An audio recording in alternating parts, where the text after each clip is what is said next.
कोई चुनौती नहीं है। निवर्तमान सांसद यदि इतना मेहनत 2 दिन कर लेंगे तो बिछौना पकड़ लेंगे। तो चचा जी का अनुसरण करेंगे? नहीं, खिया रहे हैं, विधायक रहे हैं, हम गरीबी देखे हैं, झेले हैं, काटे हैं। क्यों चुने आप? एक फौज तैयार है। पहली बार आरजेडी यहाँ पर झंडा गाड़ दे। सुपौल लोकसभा सीट से इंडिया महागठबंधन के देखिए उम्मीदवार के रूप में चंद्रहास चौपाल जी को टिकट मिला है। अभी हमारे साथ है सर, पहली बार राजद को भूमिका मिली है कहीं ना कहीं सुपौल निकालने की, क्या लग रहा है चुनौती कितनी बड़ी? नहीं, कोई चुनौती नहीं है। और हमारे जो निवर्तमान सांसद यहाँ है आदरणीय दिलेश्वर बाबू, हम उनको बड़ी इज्जत करते हैं, पैर भी छूते हैं उनका। अभी भी 4 दिन पहले मिला एक निमंत्रण में, पैर छू के आशीर्वाद लिया। वो 80 वर्ष के हैं, वयोवृद्ध हैं और अक्सर बीमार रहते हैं। सांसद बनने के बाद कहीं नहीं जा पाए हैं और लोगों में भारी आक्रोश है।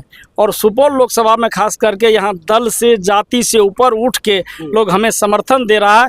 मैं काफ़ी ऊर्जावान हूँ, नौजवान हूँ, मेरा नेतृत्व भी नौजवान है। आदरणीय तेजस्वी यादव हो, राहुल गांधी जी हो, अखिलेश यादव जी हो, और हमारे साथ ऐसा थिंक टैंक भी है बुजुर्ग का, सोनिया गांधी जी हो, डी राजा हो, लालू प्रसाद यादव जी हो, दिवांकर भट्टाचार्य हो, ऐसे ऐसे महारथी मेरे साथ है, जो शरद पवार जी हो, सारे के सारे लोग। तो हम लोगों का लगता है कि एक फौज तैयार है, बुजुर्ग का अलग और नौजवानों का अलग। और इसी में इंडिया गठबंधन के हम समर्थित प्रत्याशी हैं सुपौल लोकसभा से, और हमें काफ़ी जन समर्थन मिल रहा है और कोई मुकाबला नहीं है। हम काफ़ी अंतर से लोकसभा में यहाँ के जनता की आवाज़ बन के जा रहे हैं। सिंहेश्वर विधानसभा में जिस प्रकार से आपने झंडा लहराया, क्या लग रहा है कि लोकसभा में भी काम उतना आसान होगा आपके लिए, या फिर काम कहीं ना कहीं टफ होने वाला? नहीं, मुझे आसान है। सिंहेश्वर लोक विधानसभा 5 बार से राजद हार रही थी और वहाँ बिहार सरकार के मंत्री, जहाँ धन बल सत्ता बल, और एक गरीब के बेटा को पहली बार टिकट दिया और मैंने पहली बार में वहाँ के जनता मालिक के आशीर्वाद से अपना आवाज़ बना के विधानसभा भेजने का काम किया। अब मुझे पूरी उम्मीद है, सुपौल के 20 लाख जनता मालिक से मुझे उम्मीद है कि मुझे अपना आवाज़ बना के लोकसभा भेजने का काम करेंगे और मैं जनता के बीच कदम से कदम मिला के निवर्तमान सांसद का जो कमी है वो कमी नहीं खिलने दूंगा। एक एक हर क्षण, हर पल, हर सुख दुख में उनके साथ उपस्थित रहूंगा। लोग कहते हैं कि हम राजद वाले को ही क्यों चुने, हम चंद्रहास चौपाल जी को ही क्यों चुने, क्यों चुने आप? नहीं, हम युवा हैं, नौजवान हैं, हम काम करते हैं। पता करवा लीजिए, सिंहेश्वर विधानसभा में हम गांव में रहते हैं। हमारा जीवनी, हम एक साधारण शिक्षक थे, शिक्षक से मुखिया बने, मुखिया से विधायक बने। हम गरीबी झेले हैं, गरीबी काटे हैं, गरीब का दर्द समझते हैं। हम एक एक गरीब को अपने भाई समझ के, अपने पिता समझ के काम करेंगे और उनके सुख दुख में, और जो भी वहाँ विकास का फंड होगा ला के यहाँ गंगा बहाने का काम करूँगा। और 2008 का जो प्रलयकारी वार्ड है उसमें जो भी लोग वंचित रहा है उसका भी मुद्दा उठाऊंगा।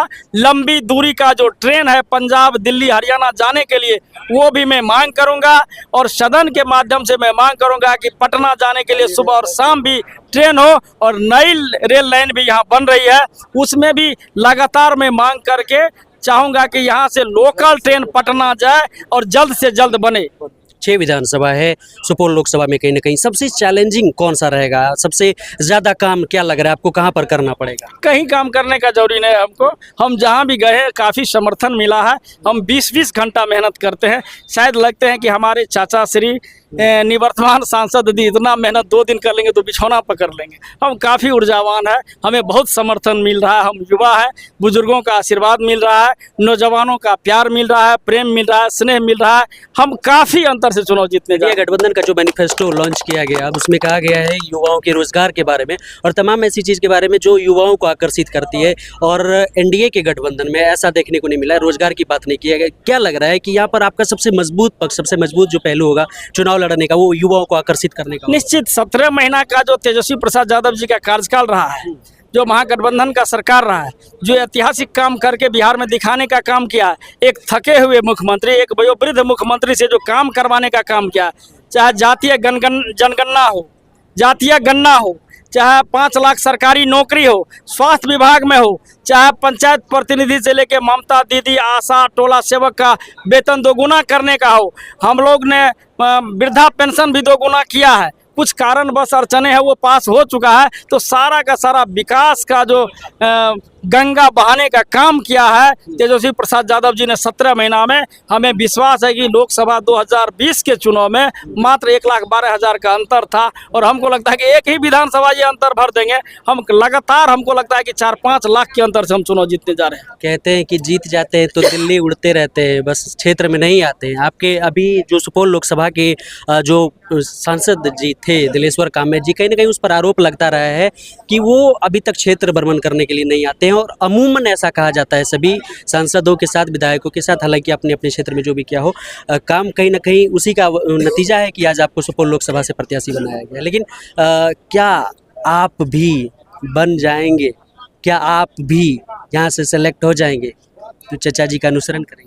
नहीं जी, वो तो पदाधिकारी थे, एक रेलवे में बड़ा पदाधिकारी थे, वो जनसेवक हो सकते हैं, जनप्रतिनिधि नहीं। हम तो मुखिया रहे हैं, विधायक रहे हैं, हम गरीबी देखे हैं, झेले हैं, काटे हैं, हम नीचे स्तर से आए हैं। एक जनप्रतिनिधि में और एक जनसेवक में बहुत अंतर है। और वो हमारे निवर्तमान सांसद जो हम लोगों के गार्जियन है दिलेश्वर बाबू, वो पदाधिकारी हैं, तो पदाधिकारी जनता से कभी जुड़ नहीं सकता है। जन सरोकार से उनको कोई जरूरी नहीं है। हम हमेशा जनता के बीच संघर्ष किया है और संघर्ष करते रहेंगे और हम जनता से जुड़ के कदम से कदम। सुपौल लोकसभा में आरजेडी को पहली बार टिकट मिला और क्या लग रहा है कि पहली बार आरजेडी यहाँ पर झंडा गाड़ देगी? एकदम बहुत अंतर से हम चुनाव जीतने जा रहे हैं।